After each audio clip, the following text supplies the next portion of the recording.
आदाब। मैं Mohammad Amjad Ali. Prime time में आपका खैर मकदम है। नाज़रीन किराम, दुनिया में बहुत सारे तरीक़े हैं अपने आप को सर्वाइव करने के। एक होता है कहीं पर मुलाज़िमत कर ली और एक होता है खुद की तिजारत कर ली। कौन सा तरीक़ा ज़्यादा बेहतर है, इस बारे में हर स्कूल ऑफ थॉट ने बताया है, चुनांचे इस्लाम ने भी बता दिया है, मगर बहुत सारे इस्लाम के मानने वाले ये नहीं जानते। उस बारे में हम आपको रुशिनास करवाएंगे। एक इंतहाई मुस्लिम फ़िक्रमंद दानिश्वर हमारे साथ मौजूद हैं। ये वेस्ट बंगाल के एक रिमोट एरिया से ताल्लुक़ रखते हैं। ये ख़ुद बताएंगे कि ये कहाँ से ताल्लुक़ रखते हैं और इनका बैकग्राउंड क्या है। मुख्तसरन मैं ये बता दूंगा कि ये इंडस्ट्री एडवाइज़र हैं। लोगों को बड़ी तिजारत, इंडस्ट्रियलाइजेशन, इंडस्ट्री के ओनर और इंडस्ट्री के फाउंडर बनने की तरगीब देते हैं। ये federation of Indian chamber of commerce and industry और कॉन्फेडरेशन ऑफ इंडियन इंडस्ट्रीज यानी कि फिक्की और सीआईआई के साथ बहुत लंबा अरसा जुड़े रहे। काफ़ी बेहतरीन तजुर्बा ये रखते हैं। इसके साथ साथ ये इकोनॉमिक्स के प्रोफेसर भी हैं। पॉलिसी टाइम्स के ये फाउंडर हैं। ये एक डेवलपमेंट बेस्ड मैगज़ीन है।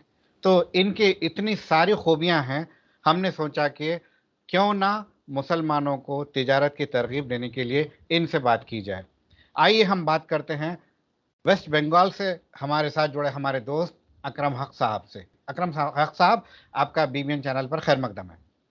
आदाब, अस्सलाम वालेकुम। बहुत-बहुत शुक्रिया अमजद साहब, आज हमें ये मौका देने के लिए, आपके प्राइम टाइम में आने के लिए। जी, सबसे पहले मैं ये जानना चाहूँगा कि जितना इंट्रोडक्शन मैंने आपका दिया है, मैं समझता हूँ कि वो नाकाफ़ी है। थोड़ा मज़ीद रोशनी डालिए, आपकी स्कूलिंग, आपका किस तरह से और कहाँ ये सफ़र तय हुआ, जब जाके आप ये पोज़ीशन पे पहुँचे हैं? जी। बहुत-बहुत शुक्रिया, आप ये मुझे इंट्रोडक्शन देने का एक मौका दिए। असल में मैं बंगाल, मेरा नाम अकरम हक है, जैसे आप बोले।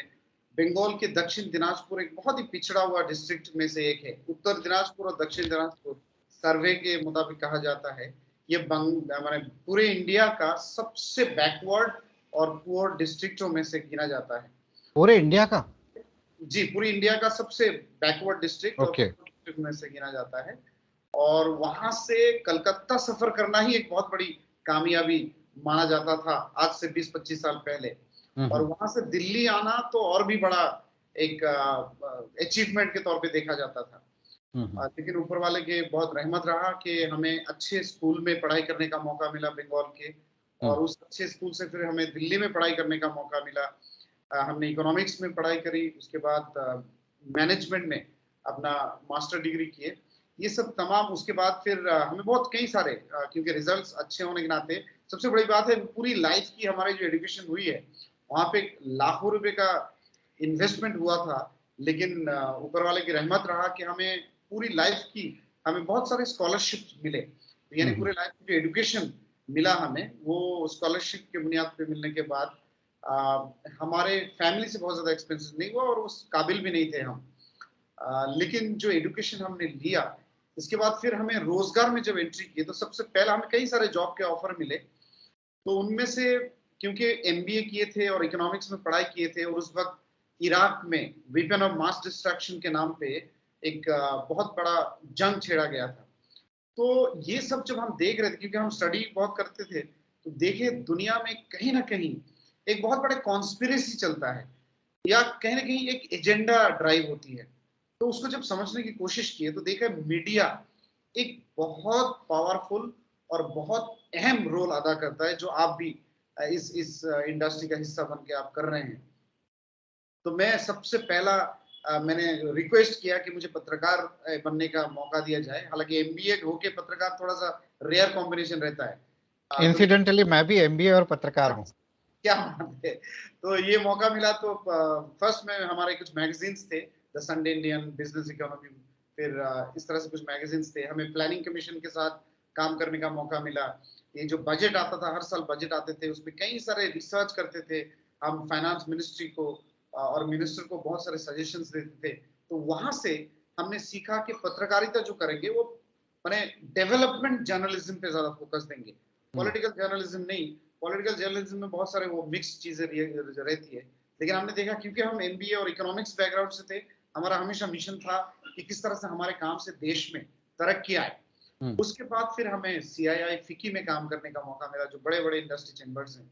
फिर यहाँ आने के बाद हमें दिखा इंडस्ट्री क्या रोल प्ले करती है देश के डेवलपमेंट में, और देश में पॉलिसी कैसे बनती है, किस तरह से सरकार इंडस्ट्री चैम्बर को या बिजनेस एसोसिएशंस को प्लेटफॉर्म के तौर पे यूज करते हैं अपने पॉलिसी को इंडस्ट्री तक पहुंचाने के लिए, आम आदमी तक पहुंचाने के लिए। तो मीडिया और इंडस्ट्री के जो कॉम्बिनेशन है, दोनों जगह पे काम करने के बाद हमें ये रियलाइजेशन हुआ, फिर हमने कुछ थिंक टैंक्स पे भी काम किए, रियलाइजेशन हुआ कि 3 इंस्टीट्यूशन देश में बहुत पावरफुल होते हैं और हम्म, बहुत पॉजिटिव रोल प्ले करते हैं। हम्म, एक होता है मीडिया, हम्म, दूसरा होता है चैम्बर ऑफ कॉमर्स यानी इंडस्ट्री एसोसिएशंस, और तीसरा होता है थिंक टैंक। हम्म, तो फिर बहुत साल नौकरी करने के बाद हमने ये रियलाइज किया कि तिजारत, क्योंकि हमारे लाइफ टाइम में हमें कुछ बहुत बड़ा करना है और ये स्टार्टअप एंटरप्रेन्योरशिप का जमाना है, तो हमने सोचा क्यों ना हम ऐसे एक प्लेटफॉर्म बिल्ड करें। सबसे बड़ा सोशल सर्विस जो होता है वो होता है एंटरप्रेन्योरशिप, और उन एंटरप्रेन्योरशिप में से ये सबसे अक्सर कहा जाता है कि एनजीओ बड़े बड़े सोशल वर्क करते हैं, लेकिन एक्चुअली नहीं, सबसे बड़ा सोशल वर्क जो होता है वो होता है एंटरप्रेन्योरशिप। क्यों? क्योंकि एंटरप्रेन्योरशिप से नए नए प्रॉब्लम के समाधान ढूंढा जाता है, एंटरप्रेन्योरशिप से रोजगार दी जाती है, एंटरप्रेन्योरशिप से लोगों माने इकोनॉमी में पैसा लाया जाता है। आप सोचिए आज जिस टेक्नोलॉजी के बुनियाद पे आप और हम खड़े हैं, चाहे वो स्काइप हो, जूम हो या माइक्रोसॉफ्ट हो, ये सारे इनोवेशन और एंटरप्रेन्योरशिप का दान है। ये कोई सरकार बिल्कुल, ने नहीं बनाया। जो बिल्कुल। हमारे पीछे, आपके पीछे जो फर्नीचर है, आपके सामने जो लैपटॉप है, ये सारा कुछ एंटरप्रेन्योरशिप की वजह से आया है। तो अगर ये इतना इंपॉर्टेंस रखते हो, तो क्यों ना हम खुद एक एग्जाम्पल भी बने एंटरप्रेन्योर बन के, और ज्यादा से ज्यादा लोगों को हम मोटिवेट और एनकरेज करें। तो इस बुनियाद पे हमने सोचा 3 सेपरेट इंस्टीट्यूशन तो हम अपने लाइफ टाइम में नहीं बना सकते, हम्म, लेकिन ऐसा एक इदारा कायम करें, इंस्टीट्यूशन बनाए, जिनमें एक मीडिया के एलिमेंट्स हो, एक चैम्बर ऑफ कॉमर्स के एलिमेंट्स हो, और एक थिंक टैंक्स की भी एलिमेंट हो, और एक नया दिशा दे पाए समाज को, सरकार को और सारे स्टेक होल्डर को लेके हम देश को एक अच्छा पॉजिटिव डायरेक्शन में लेके जा सकें। बहुत ही इम्प्रेसिव आपके वर्ड्स रहे। आपने बहुत प्यारी बात ये कही कि सोशल सर्विस, सोशल वर्क यानी कि खिदमत खल्क सबसे बड़े जो है किस में मिलेगी, वो एंटरप्रेन्योरशिप में मिलेगी। लोग ये दोनों को सेपरेट कर देते हैं। ये समझते हैं जो भी जैसे भी कमा लिया, थोड़ा सा पैसा आप चैरिटी में दे दिए, तो आप समझते हैं कि बहुत बड़ा काम कर लिया। मगर एंटरप्रेन्योरशिप से इंसान इतना पावरफुल हो जाता है, इतना एम्पावर्ड हो जाता है कि वो मल्टीपल वेज में खिदमत कर सकता है। जैसे कि आपने टेक्नोलॉजिकल एडवांसमेंट की बात की है कि ये जब हम यूज़ कर सकते हैं, तो क्यों ना हम इसके डेवलपमेंट का हिस्सा बन जाएं, तभी जाके हकीकत में रियल डेवलपमेंट होगा। अब आते हैं मुस्लिम कौम पर। आपको ये शिकायत है कि मुस्लिम कौम इन सारी चीज़ों से दूर है, तिजारत से दूर है और रियल डेवलपमेंट से दूर है। तो क्यों दूर है और इसका क्या इलाज है? आप शुरुआत में जब आप शुरू किए तो आप जिक्र किए कुरान का और इस्लाम का, कि इस्लाम में तिजारत के बारे में कहा गया है। हम्म, तो इसका अक्सर मैं कहता हूँ कि देखिए, जब हमारे फैमिली में बिजनेस और एंटरप्रेन्योरशिप एक कल्चर है, हम्म, तो जब हम हमारे फैमिली में देखते हैं या हमारे एजुकेशन इंस्टीट्यूशन के इदारा में देखते हैं, सबसे इंटेलिजेंट जो बच्चे होते हैं, जो टॉपर होते हैं, उनको हम डॉक्टर और इंजीनियर में भेजते हैं सबसे हम्म, पहले, चाहे वो किसी भी स्टेट के हों और किसी भी रीजन के हों। उसके बाद जो सबसे बैकवर्ड हमारे बच्चे होते हैं, सबसे कम मार्क्स लाते हैं, उनको हम मदरसे में भेज देते हैं, बेटा तेरा कुछ नहीं होगा, तो मदरसे में जाके कोई आलिम बन जा, या कुछ एक मुफ्ती का कोर्स कर ले, मौलाना का कोर्स कर ले, और हम्म, फिर उसमें तुम्हें मस्जिद चलाना है। और बीच के जो बच्चे, वो ना बहुत अच्छे कुछ कर पाते हैं और ना ही एकदम बुरे हैं, उनको हम बोलते हैं बेटा तुम तो कुछ नहीं कर पा रहे हो, एक काम करो, तुम्हें मैं एक मेडिसिन की दुकान खोल देता हूँ, नहीं तो एक स्टेशनरी शॉप खोल देता हूँ, नहीं तो छोटा मोटा किसी छोटे बिजनेस के साथ तुम्हें पार्टनर कर देता हूँ, वो करो। लेकिन अक्सर जब हम कोई इदारा कायम करना चाहते हैं, जक़ात या डोनेशंस मांगने जाते हैं, तो हम बिजनेसमैन के पास जाते हैं, बोलते हैं हम्म, कि उन्हीं से मदद मांगते हैं, किसी डॉक्टर इंजीनियर के बाद में जाते हैं हम। तो और पूरी दुनिया में आप देखिएगा, जो भी देश तिजारत में आगे है वो दुनिया में आगे हैं, जो भी कौम तिजारत में आगे हैं वो दुनिया में आगे हैं। इंडिया में भी आप देखेंगे, विदेश पूरी दुनिया में देखेंगे, ये एकदम जेनेरिक फैक्ट है। अगर ऐसा है तो क्यों ना हम हमारे सबसे टैलेंटेड बच्चों को, चाहे डिग्री हम कुछ भी कराएं, वो लॉ भी डिग्री करें या माने मेडिकल लाइन पे डिग्री करें या इंजीनियरिंग लाइन पे डिग्री करें, वो कुछ भी एडुकेशन ले सकते हैं। एडुकेशन एक फाउंडेशन है, वो स्किल देता है इंसान को, दिशा माने विजडम देते हैं, स्किल देते हैं। तिजारत जो है वो रास्ता माने वो आउटकम है, अचीवमेंट है। तो हमें एडुकेशन अच्छा देके कल्चर ये बिल्ड करना है कि हमारे कौम के सबसे इंटेलिजेंट बच्चे कुछ भी डिग्री हासिल करें, लेकिन अल्टीमेट एम या गोल उनको तिजारत हो। तो देखिएगा, ऑटोमेटिक वो कल्चर जब हमारे बीच हो जाएगा तो हम तिजारत में अच्छे होंगे। अब तिजारत के मामले में बहुत सारे लोग ये भी शिकायत करते हैं या ये डिफेंड करते हैं कि भाई हम तो बहुत अच्छे तिजारत में हैं, हम लेदर इंडस्ट्री में ठीक ठाक हैं, दो चार और जो लोअर इंडस्ट्री में है उसमें गारमेंट्स में भी थोड़ा बहुत ठीक ठाक है। तो इसमें भी बड़े फिक्र और गौर करने की जरूरत है। मैं बताऊं आपको, तिजारत किसको कहते हैं? तीन चीज की है। एक तो जब हम अपने बच्चों को बोलते हैं कि तुम एक दुकान खोल लो और उसी पे अपने गुजारा चला, 10-15 हजार 20 हजार रुपए कमाते हैं, एक छोटा सा दुकान खोल लिए, तो उसको एक्चुअली सेल्फ एम्प्लॉयमेंट बोलते हैं। उसको तिजारत माने उस सेंस में इंडस्ट्रियलाइजेशन या एंटरप्रेन्योरशिप या बिजनेस नहीं कहते हैं। उसको बोलते हैं तुम सेल्फ एम्प्लॉयड हो, कुछ नहीं कर पा रहे हो तो चलो 15-20 हजार रुपए कमाने के लिए एक दुकान खोल ली। फिर उससे थोड़ा सा जो ऊंचा वाला लेवल पे हम कहते हैं, वो कहते हैं कि वो ट्रेडिंग करते हैं। हैदराबाद से कोई माल सस्ता खरीद के बंगाल के किसी कोने में उसको ज्यादा दाम में बेचना है, कश्मीर से एप्पल सस्ते में खरीद के दिल्ली में उसको थोड़ा महंगा में बेचना है। ये ट्रेडिंग कहते हैं, इसको ट्रेडिंग कहते हैं कि कोई सामान जहां बन रहा है उसमें सस्ते में खरीद के दूसरी जगह पे महंगे में बेचना।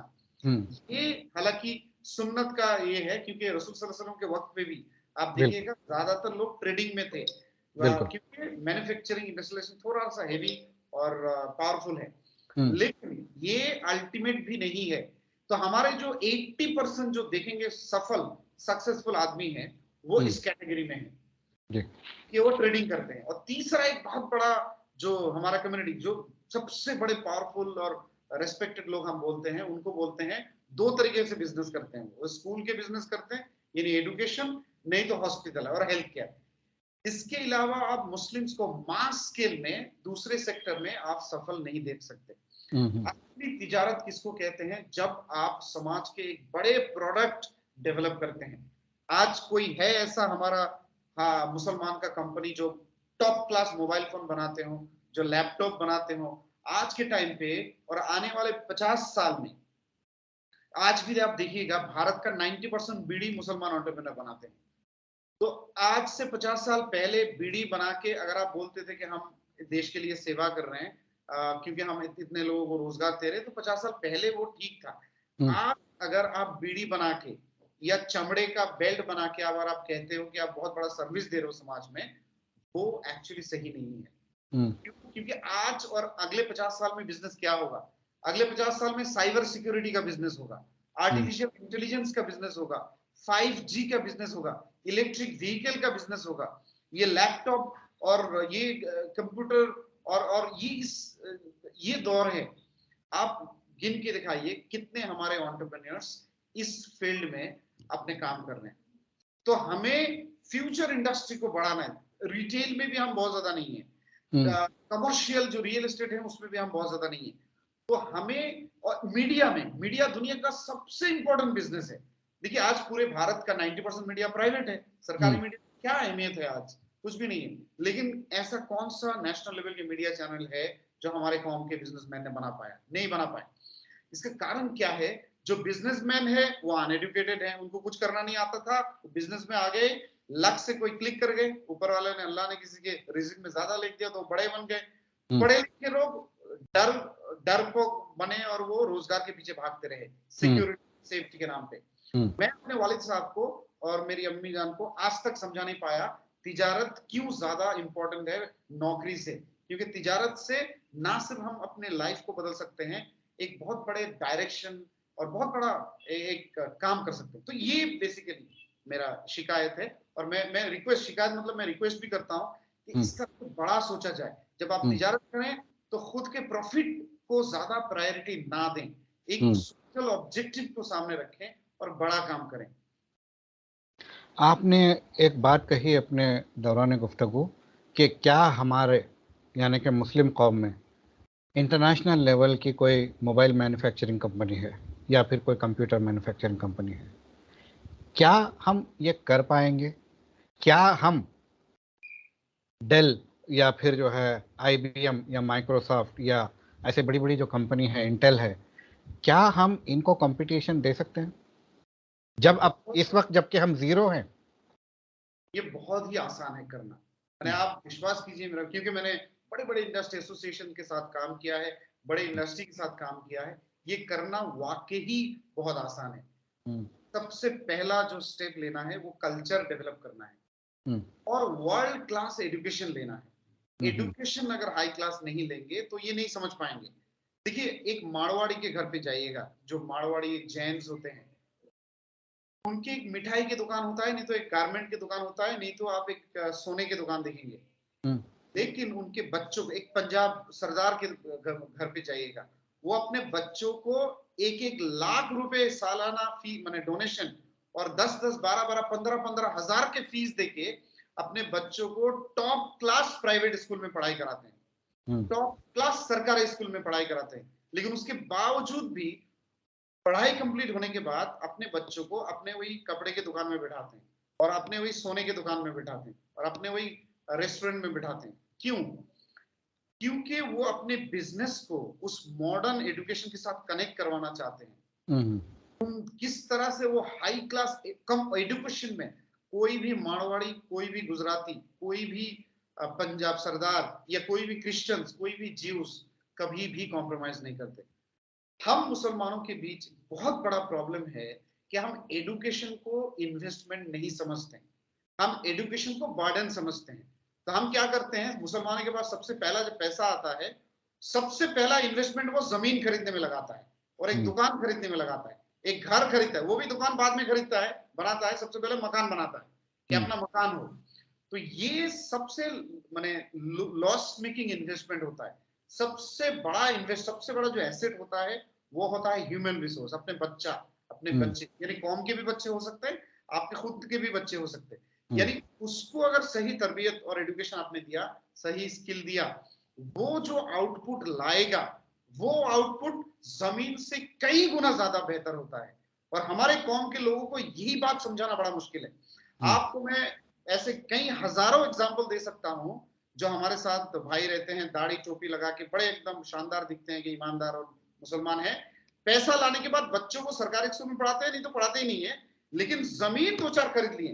किसी हम्म, मुसलमान गांव पे आप जाइएगा, ऐसे पढ़ाई कराने के, स्कूल के एडमिशन कराने में बच्चों को पैसा ही नहीं है। बच्चों को कोई प्राइवेट स्कूल खोल लीजिए, बच्चे भेजेंगे ही नहीं आपको आपके स्कूल हम्म, में, अगर 2-3 हजार रुपए किराए रखेंगे। लेकिन आप उसी गांव में अगर 1 बीघा जमीन बिकेगा, हम्म, देखिएगा सारे मुसलमान इस तरह से कंपटीशन कर रहे हैं, उस जमीन के भाव 3 से 4 गुना बढ़ जाता है। हम्म, ये जो माइंडसेट, ये दोहराता है कि हम लोग माइंडसेट से अभी पीछे हैं, उसको आगे करना है। सबसे बड़ा इन्वेस्टमेंट होता है अपने बच्चों के, अपने कौम के बच्चों के इन्वेस्टमेंट में। अगर वो कर दिए, दूसरा स्टेप आता है कि उस इन्वेस्टमेंट के साथ, यानी एजुकेशन, हाई क्लास एजुकेशन के साथ बच्चों को R&D में थोड़ा इंकरेज करना, बिजनेस कल्चर थोड़ा डेवलप करना।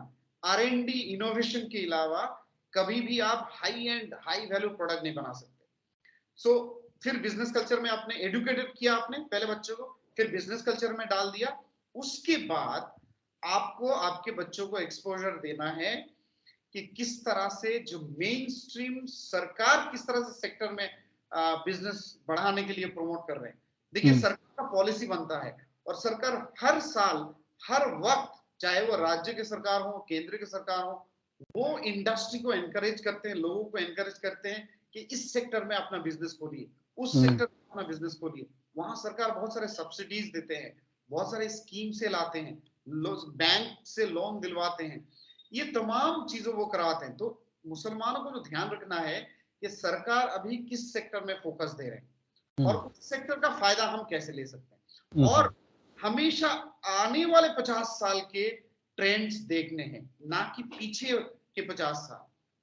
अगले आने वाले 50 साल में क्या सेक्टर डेवलप करने हैं, उसके बाद जो मैसिव फाइनेंशियल जो देश में देखिए पैसा किसी कोई भी गुजरात, आप गुजरात का एग्जांपल ले लीजिए, गुजरात का 90% पैसे विदेश से हैं, नहीं तो बैंक से हैं, गुजराती के नहीं। कर्नाटका, बैंगलोर जो आज सिलिकॉन, इंडिया का सिलिकॉन वैली बना, वो बैंगलोर का पैसा नहीं है, 90% पैसा बाहर का है। सिमिलरली जो महाराष्ट्र बना, महाराष्ट्र में जो बड़े बड़े इंडस्ट्री बनी है, वो महाराष्ट्र की कंपनी का पैसा नहीं है, वो महाराष्ट्र के आदमी का पैसा नहीं है, वो विदेश के नियोग है। तो आपको ये समझना है कि बैंक के पैसे को आप कैसे इस्तेमाल करें। आपको ये समझना है कि प्राइवेट इक्विटी के जरिए बड़े बड़े इन्वेस्टर के पैसे कैसे लें। आपको मैं, आप शॉक्ड हो जाएंगे ये सुन के कि अमेरिका के जितने भी बड़े बड़े कंपनी बने हैं, चाहे वो आज के टेस्ला हो, चाहे कल के माइक्रोसॉफ्ट हो या गूगल हो या कोई भी बड़े कंपनी के नाम लीजिए, आप विश्वास करेंगे इन सारे कंपनी की सबसे बड़े इन्वेस्टर कौन है? ये मिडिल ईस्ट के शेख हैं। सबसे बड़ा जो पैसा इनके बिजनेस में लगती है वो मिडिल ईस्ट के शेख लगाते हैं। तो है किसका पैसा? वो है तो मुसलमानों का ही पैसा, लेकिन वही शेख अमेरिकन या इंडियन जो बड़े बड़े कंपनी है उनके बिजनेस में पैसा लगाते हैं। लेकिन आप उनके पास बिजनेस प्रपोजल लेके जाइए, वो बोलेंगे नहीं मेरे ज़कात में आपको दे देता हूं, ये ले लो 2 लाख रुपए, ले लो 10 लाख रुपए ज़कात रख लो, क्योंकि तुम ज़कात के ही लायक हो, तुम बड़े इंडस्ट्री बनाने के लायक नहीं हो। क्यों? क्योंकि हमने अपने आप को बड़े एंटरप्रेन्योर, बड़े इनोवेटर या बड़े इंडस्ट्रियलिस्ट बन सकते हैं, ये पोटेंशियल कभी नहीं दिखाएं। आप देखिए, अगर जो पैसा वो लोग वहां भेजते हैं सिलिकॉन वैली में, अमेरिका में, वो पैसा का आज अगर हमारे बिजनेस में लगा दें, हमारे पैसे की कभी कमी नहीं पड़ेगी। ठीक है, बहुत अहम बात आपने कही है। शेख पैसा लगाते हैं गुजरातियों पर, शेख पैसा लगाते हैं अमेरिकन पर, मगर आप पे पैसा नहीं लगाते क्योंकि उनको आप पर ट्रस्ट नहीं है, वो आपको हाई एस्टीम में नहीं देखते हैं। तो ये इमेज बिल्डिंग कैसा होनी चाहिए, या फिर जो खराब इमेज बनी हुई है उसको बेहतर किस तरह से बनाई जाए? जैसे मैंने की कहा शुरू, मैं सोल्यूशन के तौर पे ये कहा कि एजुकेशन दी जाए top class, business culture develop करा जाए। अब शॉर्ट टर्म में हम ये कैसे करें? शॉर्ट टर्म में मैसिव लेवल के काम करने का जो तरीका है वो है कि हर डिस्ट्रिक्ट लेवल में हम ई एंटरप्रेन्योरशिप सेल बनाएं या एक एंटरप्रेन्योरशिप इंक्यूबेशन सेंटर बनाएं। इंक्यूबेशन सेंटर क्या है? एक क्लासरूम है, एक सिंपल क्लासरूम है। उस क्लासरूम में 50 जो बच्चे को या 20 बच्चे को, जो यंग लड़के को रखा जाए, उनको हैंड होल्डिंग की जाए, उनको ट्रेनिंग दी जाए कि किस तरह से, और उनके बिजनेस माइंडसेट भी होनी चाहिए कि वो कुछ बिजनेस करना चाहता है, वो अकेले ना लड़े, उनको एक एनवायरनमेंट दी जाए। देखिए, कोई भी फॉर्म अकेले लड़के बड़ा बिजनेस नहीं खड़ा कर पाए। बिल्कुल सही। कि अदानी आज खुद के बलबूते पे इतना बड़ा बिजनेसमैन बना है? बिल्कुल भी नहीं। मोदी और बीजेपी गवर्नमेंट के सपोर्ट के अलावा अदानी बन नहीं सकता था। अंबानी जो बना है वो सिर्फ गवर्नमेंट के बड़े सपोर्ट की वजह से बना है, चाहे वो यूपीए गवर्नमेंट के दौर पे हो, चाहे ये दौर पे हो। तो आप जो मारवाड़ी इतने बड़े बड़े बिजनेस और प्रोटेक्टेड जो रहते हैं, क्यों? प्रोटेक्टिव, एक पॉजिटिव और कलेक्टिव इन्वायरमेंट पे वो ग्रो करते हैं एक साथ। गुजराती कम्युनिटी, आपने, मैं आपको दावे के साथ कहता हूं, आपने किसी गुजराती को दूसरे गुजराती की बुराई करते हुए सुना है? आपने किसी मारवाड़ी को दूसरे मारवाड़ी को बुराई करते सुना है? आपने किसी जैन को दूसरे जैन के साथ, जैन के खिलाफ बुराई करते सुना? आप 1 लाख रुपए दे दीजिए किसी मारवाड़ी को या किसी गुजराती को और बोलिए कि तुम एक दूसरे गुजराती की बुराई करो, वो 1 लाख रुपए आपके मुंह में फेंकेंगे वो। लेकिन एक मुसलमान, उसको कुछ कहने की जरूरत नहीं है। हालांकि ये जब सबसे बड़ा गुनाह कहा गया है कि तुम अगर किसी दूसरे का बुराई करोगे तो तुम अपने मरे हुए भाई के गोश्त खाओगे, इतना बड़ा मैंने जुल्म, मरे हुए भाई का गोश्त खा रहे हो तुम, दूसरे की बुराई करो। और सबसे ज्यादा दूसरे की बुराई करने वाले कौन कौन होता है? मुसलमान। और हर एक मुसलमान जब बिजनेस करते हैं वो तो अकेले लड़ते हैं, कोई उसका सपोर्ट नहीं देता। इनफैक्ट मुसलमान सबसे बड़ा मैंने कष्ट देता है, दर्द देता है मुसलमान को जब वो तरक्की करता है, और सबसे ज्यादा मुखालिफत करता है मुसलमान को है। लेकिन एक्सेप्शन भी है, सपोर्ट भी करते हैं। तो हमें क्या करना है? एक सपोर्टिव इन्वायरमेंट बनाना है। अगर हम सपोर्टिंग एनवायरनमेंट बनाए, यानी मैं अगर अपने लेवल पे 10 एंटरप्रेन्योर को, 10 स्टार्टअप्स को सपोर्ट करूंगा, उसको ग्रो करने में मदद करूंगा, वो 10 और आगे 10 को मदद करेंगे। ये जो साइकिल बनेगा, यही तरीके माने सरवाइव करने का और प्रॉस्पर करने का तरीका होता है। एक पॉजिटिव माने अपने आप को एक दूसरे का कॉम्पिटिटर के तौर पे नहीं देखना, राइट, कोलैबोरेटर के तौर पे देखना है और एक प्रोटेक्टिव एनवायरनमेंट देना है, इंक्यूबेशन सेंटर बनाना है।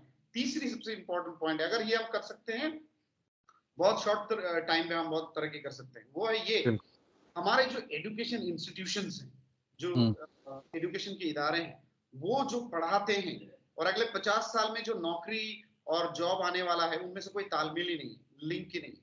तो हमारे एजुकेशन इंस्टीट्यूशन से ही ये एंटरप्रेन्योरशिप का कल्चर डेवलप कराना है। बच्चों को रोजगार के लिए तैयार नहीं करना, बच्चों को बड़े बड़े इंडस्ट्री काम में ताकि वो कायम कर सके, उस तरह से माइंडसेट से तैयारी करना है। तो उनमें से 20 बच्चे भी कामयाब हो गए 100 में से या 1000 में से, तो आपको बाकी को वो रोजगार दे देगा। 20 बच्चे अगर बिजनेसमैन बन गए, वो बाकी के जो 900 बच्चे हैं या 980 बच्चे हैं, उनको रोजगार दे देंगे और बहुत बड़ा इकोसिस्टम बन जाएगा। बहुत अच्छे, बहुत अच्छे, बहुत ही इन्फॉर्मेटिव रही, बहुत ही कारामद गुफ्तगू रही आपसे। और मगर ये गुफ्तगू यहाँ पर ख़त्म नहीं होती है, बहुत सारी बात आपसे करनी है, मगर चूँकि वक्त इजाज़त नहीं देता, इंशाल्लाह मैं आपको फिर दावत दूंगा, आप ज़हमत फरमाइएगा। इंशाल्लाह जब भी आप बुलाएंगे इंशाल्लाह हम कोशिश करेंगे। श्योर, आपका बेहद शुक्रिया हमसे जुड़ने का। शुक्रिया, अस्सलाम वालेकुम। वालेकुम सलाम। तो नाजरीन, ये थे जनाब अकरम हक साहब, जो कि वेस्ट बंगाल से हमसे जुड़े थे। इन्होंने कहा है कि मुसलमानों में तिजारत का जो कल्चर है वो नहीं है। वजह यह है कि उनके प्रायोरिटीज़ अलग है। मोस्ट इंटेलिजेंट, सबसे ज़्यादा ज़हीन बच्चों को वो पढ़ाई में लगाते हैं और एवरेज बच्चों को छोटी मोटी तिजारत से जोड़ते हैं, जिसकी वजह से मुसलमान बड़ा इंडस्ट्रियलिस्ट बनने का ख्वाब भी नहीं देख सकता। इसके अलावा पैसे वाले बन जाते हैं, पैसे नहीं है तो वो बात अलग है। पैसे वाले जब बन जाते हैं तो वो एजुकेशन में इन्वेस्ट करने की बजाय प्रॉपर्टी में, ज़मीन में इन्वेस्ट करते हैं। तो ये सारी खराबियों को इन्होंने गिनाया है। और फिर हम किसी के सामने अपने आप को ट्रस्ट वर्दी ह्यूमन बीइंग बनाकर पेश नहीं कर पाए, जिसकी वजह से जो पैसे वाले शेख हजरात हैं वो गुजरातियों में पैसा लगाएंगे, वो अमेरिकन में पैसा लगाएंगे, मगर मुस्लिम कौम को भीख देकर भिजा देंगे। तो ये सारी खराबियों को दूर करने का अकरम साहब ने सोल्यूशन बताया है। 3 पॉइंट्स इन्होंने बताए हैं कि हर डिस्ट्रिक्ट में ई एंटरप्रेन्योरशिप सेंटर्स बनाए जाएं, ताकि वहाँ पे एक कल्चर सा बने। और इन्होंने ये कहा है कि हर हर मुसलमान को एक एनवायरनमेंट जब देंगे, तभी वो एनवायरनमेंट का फ़ायदा उठा के, इंडिविजुअली कभी कोई कॉम्पीट नहीं कर सकता। एक कॉम्पिटिटिव एनवायरनमेंट हो जहाँ पर दूसरे इंडिविजुअल्स भी हो, तो गिव एंड टेक भी रहता है, एक दूसरे के लेसन्स जो है दूसरे के खामियों से, उनकी अच्छाइयों से सीखने का मौका मिलता है। तीसरी बात इन्होंने ये की है कि स्कूल लेवल पे, हर स्कूल लेवल पे अगर बच्चे को एंटरप्रेन्योरशिप जो है कल्चर दिया जाए, जैसा कि केजरीवाल कर रहे हैं, बहुत अच्छा काम उन्होंने कर रहे हैं, किया है कि स्टूडेंट को कुछ पैसे वो दे रहे हैं, चंद हज़ार रुपये। उसके बाद उन्हें कहा जा रहा है कि ये पैसों से बिजनेस करके अपना मनी ग्रो करके दिखाओ। तो ये मॉडल केजरीवाल का पूरे हिंदुस्तान में अपनाया जा सकता है, ख़ासतौर पे मुस्लिम बैकवर्ड लोगों को, जो कि इकोनॉमिकली, फाइनेंशियली, सोशली और न जाने कितने लिहाज से बैकवर्ड हैं। तो बहरहाल मुझे उम्मीद है कि इस इंटरव्यू से आप बहुत कुछ सीखेंगे। न सिर्फ आप सीखेंगे, बल्कि ये सारा बेहतरीन मैसेज आप अपने अपनों तक पहुंचाएंगे। इस तरह से गुड मैसेज फैलेगा और ज़्यादा से ज़्यादा लोग इस्तेफादा करेंगे। साहब से हम फिर बात करेंगे, तब तक के लिए हमें दीजिए इजाज़त। शब बखैर।